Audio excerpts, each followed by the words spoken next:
He said, I think it depends on the person. 4 times in 2 minutes. 4! Hey guys, and welcome to the band score breakdown from IELTS Karo. I'm Adam. And I'm Zara. Today we're taking one Part 3 answer and pulling it apart, criterion by criterion. The question was, do you think governments should be responsible for funding the arts? Here's the candidate's response. I think it depends on the person. Some people think government should give money to arts. Some people think no. In my opinion, arts is important because it makes society beautiful and people enjoy it. But also, government has other problems like health and education. So I think government should give some money, but not too much money. It depends on the country also. In rich country, maybe yes. In poor country, maybe no. That is my opinion. Oh, wow. That's a lot to unpack. It feels like he is circling around the point without ever really landing on it. That's the point. It's like they're afraid to commit to a stance. They start with, it depends. Then they list a few reasons for and against, and by the end, they're back to, it depends. It's a classic example of what happens when someone tries to hedge their bets instead of taking a clear position. So, what's the first thing that stands out to you about this response? The first thing is that he's answering the question, and this is already better than some candidates who freeze or go off on a tangent. But the problem is coherence.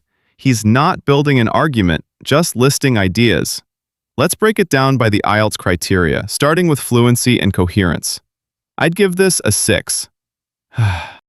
Why not a 7? He didn't stop or hesitate much.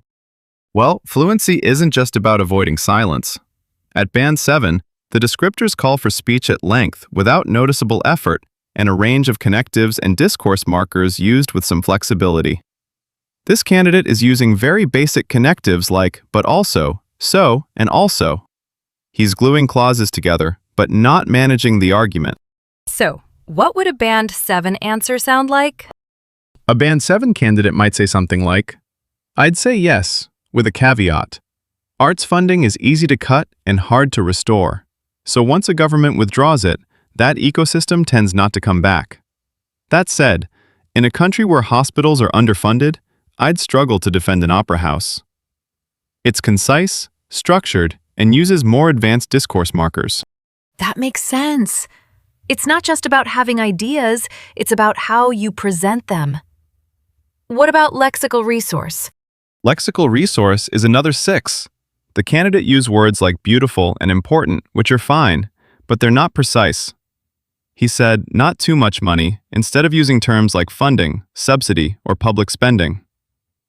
At higher bands, candidates demonstrate collocation, phrases like allocate funding, divert resources, or cultural infrastructure. So it's not about using fancy words. It's about using the right words for the topic. Right?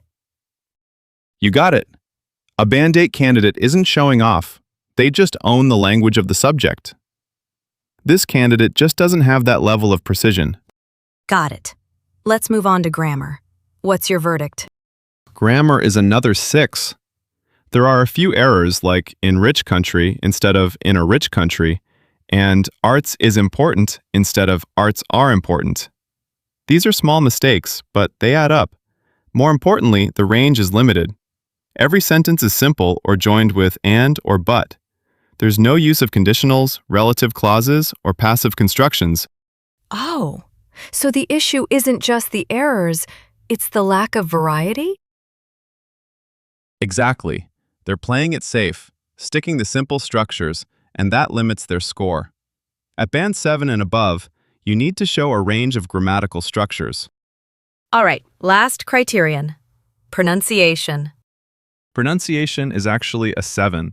The candidate has a South Asian accent, but that's not costing them marks. They stress the right content words, and their rhythm makes their meaning clear. That's what the criterion measures.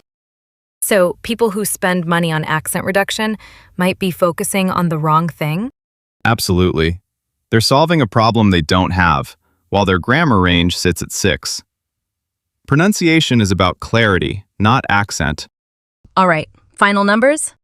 Fluency 6. lexical 6, grammar 6, pronunciation 7. That averages to a 6.25, which rounds to 6.5. And they need a 7. What's the one thing they could do to get there? Commit to a position in the first sentence. Everything follows from that. When you commit, you have to defend, and that forces you to use conditionals, relative clauses, and topic vocabulary. The grammar problem is almost always a courage problem. That's such a powerful insight. Can you rewrite their answer at Band 8? Sure, here's how I'd do it. Yes, and I'd go further than most. Arts funding is the first line cut in any budget crisis, and it's almost never reinstated, which means a decade of neglect can erase institutions that took a century to build. Now, I'm not blind to the trade-off. If I were a health minister in a country with collapsing hospitals, I'd cut it too, and I'd sleep fine. But that's a decision made under duress, not a principle. In a stable economy, treating culture as optional is a choice, and it's the wrong one. That's so concise and impactful. And it's shorter than their original answer. Yes, length was never the problem. It's all about clarity and structure. I love that. All right, let's wrap this up. Final takeaway? Commit to a position, then defend it. Everything else flows from there. Head over to IELTSKaro.com, practice using our AI speaking examiner, and get a report according to the official marking criteria. Link is in the description. Perfect. I think that's a great note to end on. Thanks for breaking this down with me. Always a pleasure, Zara. Looking forward to more podcasts in the future.